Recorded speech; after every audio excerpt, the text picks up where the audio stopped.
rentrer sur ça. Bonsoir à tous. Du coup, j'espère que vous allez bien. Donc, le sujet de ce soir, ça va être la routine d'un trader et comment bien préparer sa semaine. Je trouve que c'était une bonne idée. On a eu une bonne idée, Kylian Galip et moi, de vouloir mettre ça ensemble, car je trouve que ça se rejoint quand même beaucoup. Donc, ce qu'on voulait faire un petit peu avec vous ce soir, c'était un petit peu vous montrer comment un trader justement peut lancer ça. Donc là, bien sûr, on va pouvoir parler de traders qui font ça à temps plein, comme de traders qui vont faire ça à côté de leur travail. Ok. Ce qu'il faut savoir, c'est qu'il y a plein de différents styles de trading. Et ces différents styles de trading, justement, on peut en bénéficier. Ok. Donc, c'est ça qu'il faut faire, c'est ça qu'il faut mettre en place. Ok. Donc, pour savoir en fin de compte quel style de trading on veut mettre en place, déjà, il faut savoir comment nous, on se sent émotionnellement quand on lance un trade. C'est-à-dire, si moi, de mon côté, j'étais amené à lancer un trade et le lancer, par exemple, pendant un mois et ça ne me gênerait pas, peut-être que je pourrais bifurquer un peu vers du swing trading. Ok. Donc, du trading qui est sur du long terme. C'est-à-dire que je peux attendre patiemment que ma position arrive sur des zones et que justement, je trade dessus. Puis qu'une fois que les trades sont lancés, je n'ai pas besoin d'être devant mes graphes constamment. Il y a beaucoup de gens qui aiment ce style de trading. Derrière ça, il y a le style de trading qui est l'intraday. Ok. Donc, l'intraday, ça va être du style de trading qui va être, on va prendre la position lundi, on va très certainement prendre son TP ou du coup des clôtures partielles dans la même journée, sécuriser sa position. Et si on peut la mettre justement le lendemain, pas de souci. Mais généralement, c'est dans la même journée qu'on va pouvoir prendre ses bénéfices ou du coup ses pertes. Et derrière ça, bien sûr, il y a aussi le trading scalping. Ok. Donc, le trading de scalping, c'est super intéressant aussi. Ça va être du trading de très court terme, ça va être très rapide. Ça va être des entrées en position qui vont se passer et généralement, vous allez pouvoir toucher vos bénéfices dans les 15 minutes. Ok. Et c'est ça qui est super intéressant aussi. Donc, ça peut être intéressant pour des gens qui n'ont peut-être pas trop le temps ou qui aiment bien justement profiter de la liquidité pour prendre des petits trades sur du très court terme pour ensuite profiter de leur journée. Ça dépend entièrement de vous. Okay. C'est pour ça qu'il faut comprendre émotionnellement comment on se sent et lequel de ces styles de trading, en fin de compte, nous intéresse le plus. Okay. Donc, déjà, je voulais vous parler par rapport à ça. Ensuite, comme je vous ai dit, il y a le style de trading, mais maintenant, j'aimerais rentrer un petit peu plus en détail dedans. Okay. Donc, quand on parle vraiment de swing trading, ça va être du style du trading où on va rentrer en position sur du marché. On peut avoir plusieurs différents types de marchés, le forex ou quoi que ce soit, mais on va rentrer en position sur de l'analyse qu'on peut faire n'importe quand en fin de compte. Okay, on peut faire ça. Quand je parle de préparer sa semaine, bien sûr, pour les personnes qui veulent faire du swing trading, ils veulent rentrer dans le marché n'importe quand à partir du moment où on rentre dans la zone qu'il a pu détecter justement. Donc, ce qui va se passer, c'est que généralement, il est sur des time frames qui se passent entre 4 heures, sur du daily, sur du monthly, du weekly. Okay. La time frame la plus petite, justement, c'était du 4 heures, c'est ce que j'allais vous dire. Donc, c'est ça qu'il faut comprendre, c'est que ces personnes-là, voilà, ils attendent vraiment des gros mouvements sur des zones où il y a du coup énormément de liquidité. Okay. Donc, pour préparer sa semaine pour un trader qui va justement être swing trader, lui, ce qu'il va faire, c'est juste en fin de compte analyser le marché, mettre ses zones et ensuite attendre patiemment que le marché arrive dans ces zones. Il peut, par exemple, revenir 2-3 fois sur son marché dans la semaine ou quoi que ce soit, juste pour voir un petit peu comment tout se passe et comment se déroule, s'il doit adapter, en fin de compte, s'adapter au marché. Parce que, bien sûr, ce qu'il faut comprendre, c'est que le marché ne s'adapte pas à vous. Vous devez constamment vous adapter à lui. Okay. Donc, c'est ça qu'il faut faire. Donc, en tant que swing trader, vous allez pouvoir détecter vos zones, mettre vos analyses, mettre vos alertes. Et une fois que vos alertes sont mises, en fin de compte, vous allez pouvoir, en fin de compte, profiter de toute cette liquidité dont vous avez attendu patiemment. Okay. Donc, je ne sais pas si Kylian ou Galib, vous avez quelque chose à rajouter par rapport au swing trading et comment préparer sa semaine. Par rapport au swing, non. C'est bon. Non. On Ok. est bon là, hein. Ok, nickel. Donc ensuite, on a l'intraday. Donc moi, l'intraday, c'est à peu près c'est ce que je préfère. J'aime bien l'intraday et j'aime bien le scalp. Je n'ai pas énormément de patience. J'aime pas beaucoup attendre derrière mes trades et puis les faire tourner pendant des semaines, voire même des mois. Il y a des swing traders qui font tourner ça pendant des mois. Moi, l'intraday, ce que j'aime beaucoup, c'est en fin de compte le fait que je peux préparer tout ça déjà le dimanche, ce que je peux faire. Arriver le dimanche, dimanche soir, par exemple, ou même dimanche dans l'après-midi, vu que le marché ne bouge pas, regarder un peu les datas qui s'est passé dans la semaine, voir un petit peu comment le marché s'est déroulé et ensuite me donner une idée de ce que moi, je vais avoir envie de prendre sur différents types de marchés. OK? Donc, ce qu'il faut savoir par rapport à ça, c'est que l'intraday, maintenant aussi, vous allez pouvoir aussi préparer ça le lundi et puis regarder tous les datas qui sont passés pendant la nuit, sachant que on va parler des sessions de trading bien sûr après, mais si vous tradez dans l'après-midi, par exemple à 15 heures à l'ouverture des marchés, vous allez pouvoir vous réveiller tranquillement à 8 heures, 9 heures, l'heure que vous voulez, hein, bien sûr, si vous voulez vous réveiller plus tôt, c'est propre à vous. Mais vous allez vous réveiller, regarder les datas de la session asiatique, de la session de Londres, et ça, en fin de compte, euh, tout mis en place avec les datas qu'on a pu trouver donc de la semaine d'avant, bah, ça va vous permettre à vous de vous donner une idée claire et précise de où est-ce que le marché pourrait peut-être aller potentiellement euh, dans la journée. Ok. Et c'est ça qui est super intéressant avec l'intraday parce qu'une fois qu'on a récupéré toutes ces informations, on va pouvoir mettre un trade en place où on va se sentir assez confiant. On a juste à le manager de la façon, de la manager correctement, pouvoir placer son stop loss au moins à son break-even assez rapidement euh, dans la même journée pour pouvoir sécuriser aussi derrière des gains et ensuite derrière laisser tourner ça tranquillement. Et c'est ça que moi j'aime bien en fin de compte, c'est analyser le marché un petit peu tous les jours. Dès que je trouve une position, pareil. Enfin, dès que je trouve des zones, pareil, je vais mettre mes petites alertes. Je vais attendre aussi. Généralement, ça arrive dans la même journée. Et je vais pouvoir profiter un petit peu de toute la liquidité que la smart money a mis en place pour que le marché est dans mon sens, en fait, tout simplement. Et c'est ça que j'aime beaucoup dans l'intraday, moi, personnellement. Galip, Kylian, je ne sais pas si vous avez quelque chose à rajouter. Je sais que tous les deux, vous aimez beaucoup aussi l'intraday. Ouais, en fait, pour moi, c'est une routine qui se met en place et ça devient habituel après, c'est tout quand même. Je veux dire, il suffit d'être là aux bonnes horaires et respecter son planning, quoi. Je pense, ouais, l'intraday, c'est une bonne alternative et c'est un bon équilibre entre tous les styles de trading parce que le scalping, ça peut être très stressant et forcément, il faut aussi avoir beaucoup plus de compétences. Et le swing, c'est quelque chose qui nécessite généralement des gros comptes parce que c'est des trades que tu vas faire avec des gros stop loss. Donc, si tu laisses des gros stop loss, tout en respectant du coup ton money management, il faut que tu aies un compte qui puisse te le permettre. Parce que des stop loss à peut-être 500 pips, tout le monde ne peut pas le faire. Donc, je pense que c'est une bonne alternative pour tout le monde et c'est, je pense, la bonne façon de commencer aussi pour les débutants. Mm. Ouais, ça génère un peu plus vite du capital aussi, l'intraday, on va dire, en quelque sorte. Ouais, bien dit, bien dit. C'est vrai que ce que vous avez dit là, c'est super intéressant. L'intraday, c'est parfait pour le capital, comme Galip il a pu dire, mais aussi c'est super pour les débutants. Parce que ça va vous permettre à vous de vous entraîner quotidiennement, c'est-à-dire tous les jours, vous entraîner, trouver un petit graphe qui vous intéresse, trouver une position, vous poser dessus et regarder dans la même journée comment le marché s'est déroulé. Parce qu'en fin de compte, ce qui va se passer, c'est que dans tout type, par contre, d'analyse, vous allez sécuriser de la même façon grâce aux mêmes confirmations. Ok. Ça veut dire que intraday, swing ou scalping, le graphe sera pareil, juste ça se passera plus ou moins rapidement ou plus ou moins doucement. Donc, si vous voyez en fin de compte tout ce qui se passe en intraday quotidiennement, vous allez juste le dupliquer sur un trade swing et attendre les confirmations que vous verrez d'habitude en intraday. Et une fois que ça s'est mis en place, vous allez mettre vos stop loss, vous allez justement modifier vos stop loss en conséquence. Donc, c'est ça aussi qui est super intéressant avec l'intraday, c'est le côté entraînement, plus le côté aussi, vu que vous avez peut-être un petit capital, quand on ne commence pas tous avec 5 000, 10 000. On va généralement commencer avec 100, 500, voire 1000. Donc, du coup, vu le capital, l'intraday, c'est super intéressant pour monter progressivement et comprendre aussi progressivement les erreurs que vous êtes en train de mettre en place. Enfin, je pense que pour moi, aujourd'hui, les erreurs que vous allez mettre en place seront très positives sur le long terme parce que tant que vous les comprenez, que vous les modifiez, ça avance dans le bon sens. Ok. Donc, voilà par rapport à l'intraday, comment préparer sa semaine. Ok. Ça ne va pas plus loin que ça. Ensuite, il faut juste un plan de trading. Ok. Et puis, ça, le plan de trading, c'est autre chose que la routine et comment préparer sa semaine. Ok. Derrière ça, on va parler du scalping. Alors, le scalping, c'est super intéressant. Pourquoi? Parce que il y a des personnes qui travaillent tous les jours.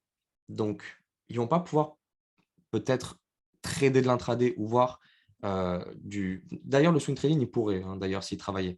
Mais justement, c'est pour ça que le swing trading, j'ai oublié de vous le dire, mais si vous travaillez, ça peut être intéressant par rapport au fait que vous avez le temps de voir ce qui se passe. Et le scalping aussi. Parce que ce qui se passe, c'est que si, admettons, vous êtes quelqu'un qui travaille plutôt le matin, vous avez le temps d'arriver, l'après-midi chez vous et profiter de la session et de la liquidité américaine. Si vous êtes quelqu'un qui travaille l'après-midi, admettons que vous êtes en restauration ou quoi que ce soit, vous pouvez vous réveiller le matin et profiter de la session anglaise, américaine, d'Europe, on va dire plutôt. Derrière ça, si vous travaillez toute la journée, là, ça peut être un peu plus compliqué parce que, entre guillemets, ce qui va se passer, c'est que vous allez arriver en fin de journée, c'est là où les banques commencent à fermer, etc. Donc, la liquidité n'est plus aussi présente. Donc, vous allez pouvoir lancer des trades, mais s'il faut, ils vont prendre du temps à se lancer et ce n'est plus vraiment du scalping. Du coup, au bout d'un moment, vous êtes en train de lancer un trade qui prend trop de temps pour du trade scalping. Et là, les confirmations commencent à aller dans le sens opposé. Et donc, vous allez plus vous stresser, peut-être même perdre de l'argent bêtement. Par contre, ce qui peut être intéressant, si vous travaillez toute la journée, le swing trading peut être super intéressant. Pourquoi? Parce que, comme j'ai dit, si demain, vous mettez des analyses en place, vous mettez tout ce qu'il vous faut, vous avez toutes vos confirmations, vous avez vos alertes, que vous recevez votre message dans un train ou quoi que ce soit, ce n'est pas important parce que vous savez qu'ici, il est en train de se passer quelque chose. Vous attendez votre manipulation et une fois que cette manipulation est mise en place, votre trade, vous pouvez le lancer. Et c'est ça qui est en fin de compte super intéressant. Et généralement, quand on est en swing trading, la manipulation ne se fait pas en 5 secondes 30. On ne va pas aller en time frame de 1 minute voir une manipulation sur du daily. Ça n'a aucun sens. Comme je vous ai dit, généralement, la time frame la plus petite, c'est 4 heures. Donc, pour une manipulation de 4 heures, chaque bougie vaut 4 heures. Ça va prendre du temps. Vous avez le temps. Zéro stress. Ah, vous avez reçu l'alerte pendant que vous étiez en train de manger au travail. Le temps que vous rentrez ce soir, il y aura 2 bougies qui seraient mises en place. C'est tout. C'est pour ça qu'en fin de compte, le trading est accessible pour tous. Il faut juste comprendre ce que vous avez dans votre journée, ce qui est mis en place, ok, et vous adapter à ça. Parce que généralement, l'humain, ce qu'il fait, c'est une petite bêtise qu'il fait, c'est de constamment se plaindre en fin de compte de la situation dans laquelle il est. Ce serait plus simple si c'était comme ça, comme ça, comme ça. Ok, c'est vrai que ce serait plus simple, mais tu ne l'es pas dans cette situation. Donc, toi, adapte-toi. Le monde ne va pas s'adapter à toi.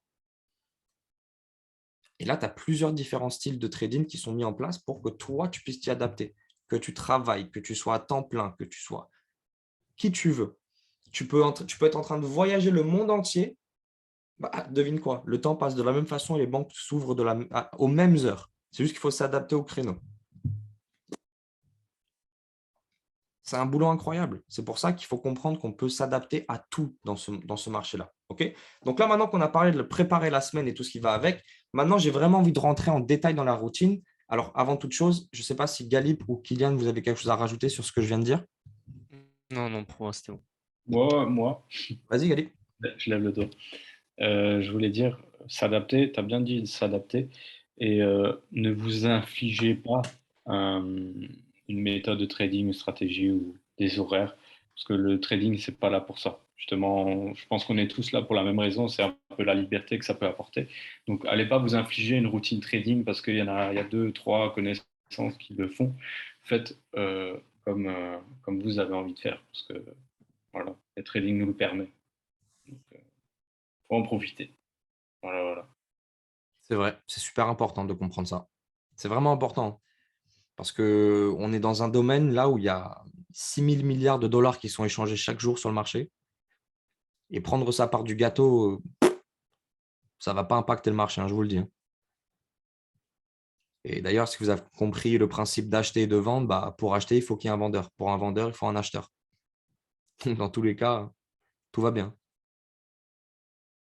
Donc, ceci étant dit, maintenant qu'on a compris qu'il y a différents styles de trading, comment préparer sa semaine par rapport à ces différents styles de trading? Donc, le swing trading, on peut faire ça un peu n'importe quand tant qu'on détecte ses zones. L'intraday, c'est mieux de préparer sa semaine un peu par rapport à dimanche et aussi lundi, préparer toutes les informations et tout mettre en place. Et une fois que tout ça s'est mis en place, on a le scalping aussi, qui est là pour les personnes qui, par exemple, travaillent l'après-midi. Donc, ils peuvent profiter de ça le matin. S'ils travaillent le matin, ils peuvent profiter de la liquidité de l'après-midi, etc. etc. OK. Donc, maintenant que ça s'est mis en place, il faut comprendre quel type de marché on préfère. Il y a 3 différents types, plutôt 4. Enfin, non, il y en a plusieurs, mais On va parler sur ceux sur lesquels nous, on va travailler. Les indices boursiers, on va avoir le Forex et on va parler aussi du marché de la crypto, donc plutôt le BTC et l'Ethereum. Moi, je ne traite pas trop le reste. Je préfère trader directement sur le BTC. C'est d'ailleurs même ma paire principale. Donc voilà. Une fois que ça c'est établi, parce que chaque, en fin de compte, marché propose ces différents, ces différentes, mince, c'est quoi le mot? Inconvénients et, mince, j'ai oublié le mot. Avantages et inconvénients. Avantages, mince, excusez-moi, avantages et inconvénients. Et donc, avantage, j'ai oublié le mot avantage, incroyable. Donc, inconvénients et avantages, bien sûr aussi par rapport à vous, comment vous passez vos journées. Si du coup, dans votre journée, vous travaillez tout le temps, peut-être que le Forex, ce n'est pas le plus intéressant parce que il va falloir quand même être là aux différentes horaires de marché et puis ça, il faudra s'y adapter. Et donc, peut-être que si vous êtes quelqu'un qui travaille euh, toute la journée, il faut justement mettre en place le swing trading et sur les marchés, du coup, excusez-moi, du coup, j'ai dit une bêtise, sur le marché du Forex, sur le marché des indices boursiers, sur le marché de la crypto-monnaie. OK? Et donc, voilà, ça, il faudra s'y adapter. Ensuite, on a les indices boursiers. Les indices boursiers, c'est là où il y a énormément de liquidités. Mais par contre, ce qu'il faut comprendre, c'est les ouvertures de marché, c'est là où il y aura le plus d'injection de liquidités. Et donc, du coup, indice boursier, qui dit indice boursier, il faudra s'adapter vraiment au marché et aux sessions de marché. OK? Et ensuite, la crypto-monnaie, c'est principalement le dollar. Voilà. Donc, du coup, une fois que vous avez compris ça, il faut comprendre quelle devise vous préférez. Donc, le dollar, l'euro, le yen. Une fois que ça s'est mis en place, vous allez trouver les différentes paires qui vous intéressent. Et donc, ces différentes paires qui vous intéressent, ça va être l'euro USD, si c'est plutôt le dollar qui vous intéresse, et l'euro. Et donc, du coup, vous mixez un peu les deux. Si vous c'est l'euro, vous allez prendre l'euro GBP, l'euro USD, l'euro CAD, etc., etc. Si maintenant vous êtes plus intéressé allez, on va dire, par le yen japonais, on va commencer à parler de USD JPY, etc. Pareil pour le dollar, donc on a aussi l'eau d'USD, etc. Donc, il faut comprendre en fin de compte quelle devise vous intéresse le plus. Et donc, si on est sur le dollar, il y a aussi bien sûr les indices boursiers, la crypto-monnaie. Et donc, vu que le dollar est principalement présent sur le marché, moi, personnellement, le dollar, c'est ce qui m'intéresse le plus. Et donc, je suis vraiment sur ces marchés américains, donc aussi à l'ouverture des marchés américains. Je ne sais pas si vous avez quelque chose à rajouter, les gars, sur tout ce que je viens de dire. Donc, sur quel type de marché on préfère, sur du coup, quelle devise on préfère aussi, tout simplement. Non, c'est Non. bon.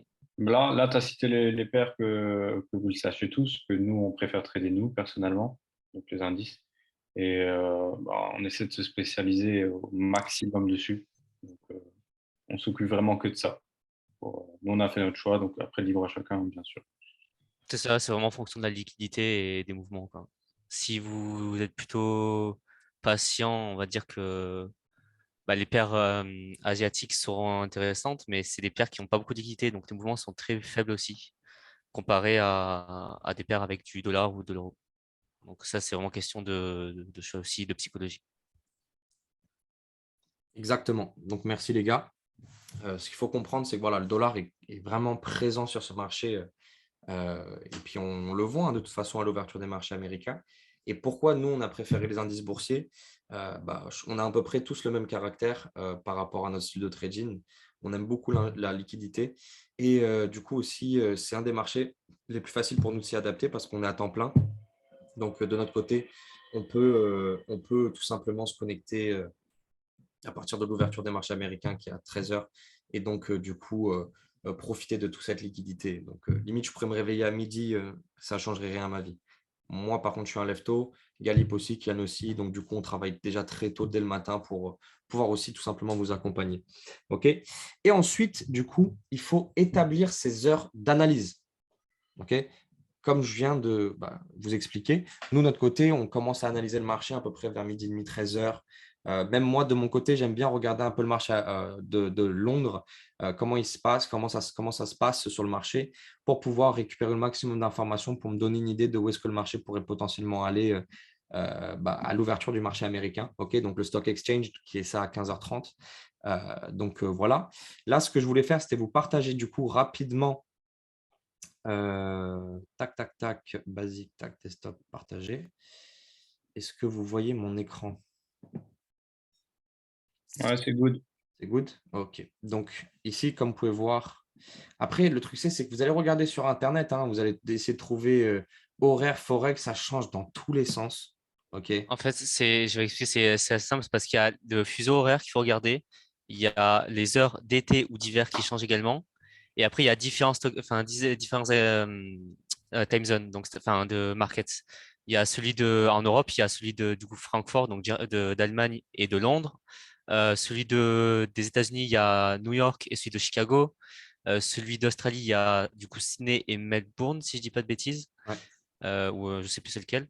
Et pour l'Asie, du coup, il y a Tokyo et Hong Kong. Donc en fait, il y a plein de choses différentes et il faut vraiment regarder spécifiquement ce que vous voulez dans le fuseau horaire que vous êtes. Donc vraiment, c'est pour ça que c'est important de se focaliser sur quelque chose et pas sur tout. Exact. Exact. Et donc, du coup, là, ici, cette page, elle se rafraîchit toutes les 5 minutes. Donc là, on a les horaires. Hop, bah voilà. Ouais, bah, il est 29, j'imagine, il était 30 pour eux. Et donc, du coup, voilà. Donc là, c'est constamment mis à jour. Et donc, voilà à peu près les horaires que vous avez devant vous. Euh, donc voilà.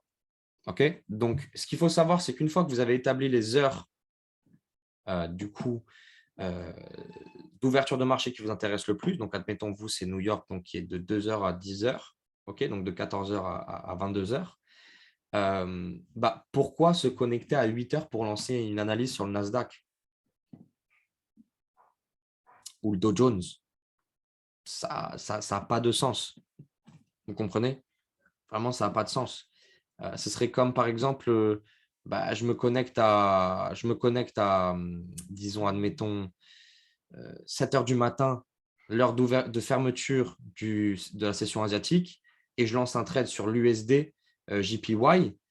Ça n'a pas de sens parce que déjà, le marché américain, il est fermé et le marché asiatique est fermé. Donc, j'ai deux marchés fermés et je lance un trade. Ça ne va pas beaucoup bouger. Ça va bouger parce que il y a de la liquidité, hein, bien sûr. Il y a le marché de Londres qui ouvre et puis du coup, ça impacte le marché. Mais ce qu'il faut comprendre, bien évidemment, c'est que ça n'a pas vraiment de sens. Okay. Donc, une fois que ça c'est établi, tout ce qu'il vous reste à faire, c'est mettre en place un plan de trading avec toutes ces informations-là. OK, moi, le marché américain, c'est ce qui m'intéresse le plus. Ça ne sert à rien de me connecter avant 14h. Par contre, ce que je peux faire, c'est me connecter peut-être à midi, récupérer toutes les infos, me donner une idée en tête. Une fois qu'on arrive à 14h, je regarde un peu ce qui se passe à partir de l'ouverture. Boum, je m'y adapte et c'est parti, je lance mon trade. Et une fois qu'on comprend ça, vous êtes en train de jouer avec la liquidité constamment. Et vu que vous êtes en train de jouer avec la liquidité constamment, si vous êtes un trader de intraday, c'est pour ça que je vous dis que généralement, les TP1, ils passent dans la journée. Généralement, là, par exemple, le trade que j'ai envoyé tout à l'heure sur le Nasdaq, à la base des bases, j'étais parti pour lancer un trade intraday. Ça s'est terminé en scalp pour moi de mon côté. C'est pour ça que je me suis fait break-even très rapidement parce que j'ai géré ça agressivement. Mais sinon, je ne sais pas si vous avez vu le trade, mais il est allé jusqu'à Amazon. Hein. Ça aurait été en 2 heures, 3 heures. Je crois que j'avais 14 pips de SL avec 330 pips de. J'avais un R de 1 pour 22, quelque chose comme ça. Ça aurait été intéressant. Ça aurait été super intéressant. D'ailleurs, je pense que je l'ai juste là. Hop.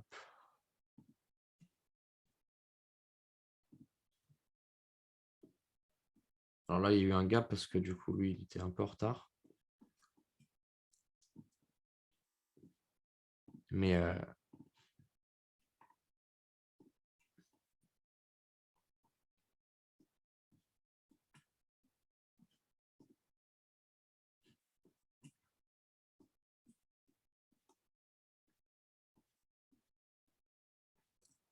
j'avais mis mon trail stop ici. Du coup, je me suis fait break-even à ce niveau-là. C'était 1 pour 4, quelque chose comme ça. Mais si j'avais, par exemple, géré ça de façon intraday, puis que du coup, mon stop loss, admettons, stop loss était là, quand même, il faut voir la différence. Hein. Attendez. Je passe d'un trade à 1 pour 22, limite 1 pour 23, à un trade à 1 pour 3. Si je voulais mettre ça en dessous de tous les lots et tout ce qui va avec. Mais j'ai géré ça de façon en scalpant et donc du coup, il n'y avait aucune raison à ce que mon stop loss aille plus bas que ça, ce lot, etc. Donc, mais j'ai profité en fin de compte de toute cette liquidité. Il était quelle heure? Il était 15h56 quand j'ai envoyé le trade. C'était à peu près 26 minutes après l'ouverture du stock exchange. Donc, c'est normal que moi, mes TP, ils aient été atteints super rapidement. Et donc, mon TP final aurait été atteint à 17h20 en 2 heures. OK? En 2 heures.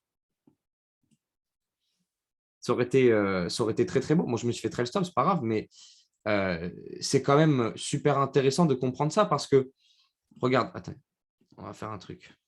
Le marché américain, il ouvre à 14 heures. Donc voilà, 14h28, regardez, il y a eu ça, donc 28 minutes après. Mais avant ça, regardez, c'était le néant.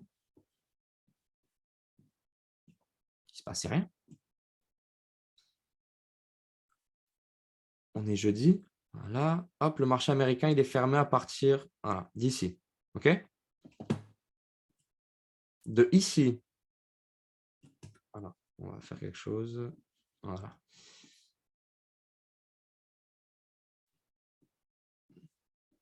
Là, si vous auriez envoyé des analyses pendant tout ce temps-ci, ça aurait servi à rien. Vous aurez envoyé quoi? Un petit achat, vous auriez été content de prendre 50 pips? Ouais, une centaine de pips. C'est rien, ça. Là, en plus de ça, c'est une manipulation baissière. Hein, donc là, c'est normal que ça parte à la baisse. Mais ensuite, après ça, on est arrivé dans une zone acheteuse. Je savais qu'on était encore dans cette liquidité. À 15h30, le marché, le stock exchange a ouvert. C'est pour ça qu'on a eu ce pic haussier derrière. Et moi, j'ai profité justement de cette injection de liquidité en plus petit time frame. Hop là. Pour pouvoir gagner mon argent assez rapidement. Et du coup, ça aurait servi à rien que je reste de 7 heures à je ne sais pas quelle heure devant mon écran. Ça ne servait à rien. Tout ce que j'avais à faire, c'était regarder les informations. OK, je vois qu'ici, il y a énormément de fair value gap. Donc, je me dis, bon, il y a de la liquidité à les récupérer. On est dans une zone, en plus de ça, qui était une zone de acheteuse, où il y a énormément de liquidité acheteuse. Donc, je me dis, bon, si on casse vers le haut et puis qu'on fait cette belle manipulation, pourquoi pas? Il y a eu cette confirmation, je suis rentré et c'était parti. Si je n'avais pas géré ça agressivement en scalpant, et ce qui s'est passé, c'est pourquoi j'ai scalpé ça, c'est parce que dès que j'ai vu ça, je me suis dit, s'il faut, ça va remonter aussi vite. Donc, du coup, j'ai voulu scalper ça avec un petit SL, petit risque, mais au final, j'aurais pu gérer ça tranquillement et je serais chercher mon TP final. C'est pour ça que même si d'ailleurs, de votre côté, vous avez votre plan, vous avez tout ça, vous pouvez vous faire trail stop même si vous avez le meilleur des plans. Ce n'est pas grave. De votre côté, vous avez fait 3%, 4% aujourd'hui d'ailleurs. Tout va bien. Ce n'est pas un souci. Je ne sais pas si vous avez quelque chose à rajouter, Kylian, Galib, sur ce que je viens de dire. Non, c'est bon. Nickel. Non, on est good, on est good. Et puis les gars, vous avez des questions?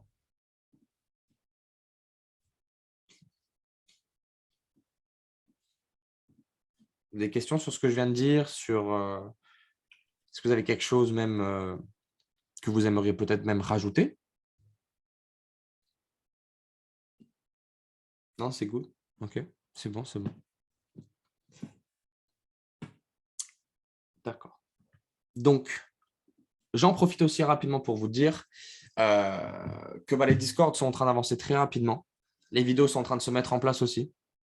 Donc, l'académie va commencer à être présente et va s'ouvrir très rapidement. Donc, j'espère que de votre côté, peut-être que vous êtes content de savoir ça. Nous, on l'est. En tout cas, on fait de notre mieux pour que ce soit qualitatif, ce qu'on vous propose. On fait vraiment de notre mieux pour que l'académie que vous allez avoir entre les mains puisse réellement vous aider à avancer dans ce monde financier et vous prouver aussi tout simplement que ce domaine et ce monde est accessible à tous. Vraiment. Il faut comprendre ça. C'est pas pour tout le monde d'être entrepreneur, ok? mais avoir une compréhension générale de ce monde financier pour, pourquoi pas, avoir un peu plus d'argent dans sa vie, c'est possible. Il suffit de se concentrer un peu et de comprendre certaines stratégies, de comprendre certaines choses fondamentales qui vont vous aider à avancer correctement. Moi, je tiens à préciser que je suis personne. J'ai été quelqu'un qui a abandonné sur beaucoup de choses. Même d'ailleurs, j'étais en échec scolaire pendant très longtemps. Et aujourd'hui, j'arrive à m'avancer dans un domaine qui est considéré comme compliqué. Ce n'est pas compliqué, c'est ce qu'on nous a mis dans la tête. On a juste à comprendre quelque chose de général. Et c'est ce qu'on veut mettre en place dans cette académie. On veut que vous soyez accompagnés de la meilleure des façons. On veut que vous vous sentiez justement à l'aise. Et on veut surtout que vos portefeuilles augmentent, comme le nôtre. C'est ce qu'on veut, nous. OK? Il faut que vous le compreniez, tout ça. Donc, on va pouvoir justement mettre ça en place très rapidement et du coup, le rendre accessible au public aussi très rapidement. Je ne sais pas si Kylian ou Gali, vous avez quelque chose à rajouter, les gars? Non, juste, en attendant, il y a toujours aussi le Telegram, du coup, qu'on partage d'une personne qui a pu beaucoup nous aider et qui partage des fois des graphes. Ça nous aide, nous, à avoir aussi un peu sa vision, sachant qu'il a quand même pas mal de compétences. Il a Donc, pris de l'avance aussi. voilà. Non, en global, en globalité, tu as tout dit. Après, ce que je peux rajouter, que voilà, on est conscient que c'est pas parce que nous trois, on est à fond dans le trading et que c'est notre vie et qu'on a envie que ça le devienne définitivement. Voilà, il y a des gens qui travaillent, des gens qui ont des responsabilités, qui ont une famille, des enfants, tout ça. Donc, jamais de la vie, on va vous demander non plus ou vous reprocher de «Ah, t'étais pas là à 15h30 à l'ouverture des marchés ou quoi». Non. C'est pour ça que chacun doit se sentir à l'aise. On va faire en sorte que ça fonctionne pour tout le monde. Et par rapport au style de trading, c'est quelque chose qui est variable aussi. Par exemple, moi, j'étais pas du tout présent cette semaine. J'ai pris quelques jours off. Mais j'ai fait mes analyses lundi matin et j'ai juste placé des alertes qui ont sonné hier et aujourd'hui. Et voilà, ça s'arrête là. Mais je n'étais pas accro connecté sur mes graphes. Donc, ça n'empêche en rien, malgré que je fais normalement que du scalp à 15h30. Mais ça ne m'a pas empêché d'être quand même un peu présent sur les marchés. Donc, c'est quelque chose qui varie quand même, qui peut varier facilement. Encore une fois, on va dire, un gros plus dans le trading dans ce domaine-là, et c'est quand même un certain confort. Parce que demain, si on a envie de le faire à l'autre bout du monde, comme Irvine l'a dit, le temps il s'écoule de la même manière et les banques elles seront ouvertes dans tous les cas. Voilà, je pense qu'on est bon les gars. Hein. On a bien survolé le sujet. Donc, écoutez les gars, je vais arrêter cet enregistrement. J'espère que vous avez passé du coup un bon moment avec nous, que vous avez pu apprendre beaucoup de choses. Et donc, j'espère aussi que votre fin de semaine sera aussi bien que votre début de semaine. Passez une bonne soirée.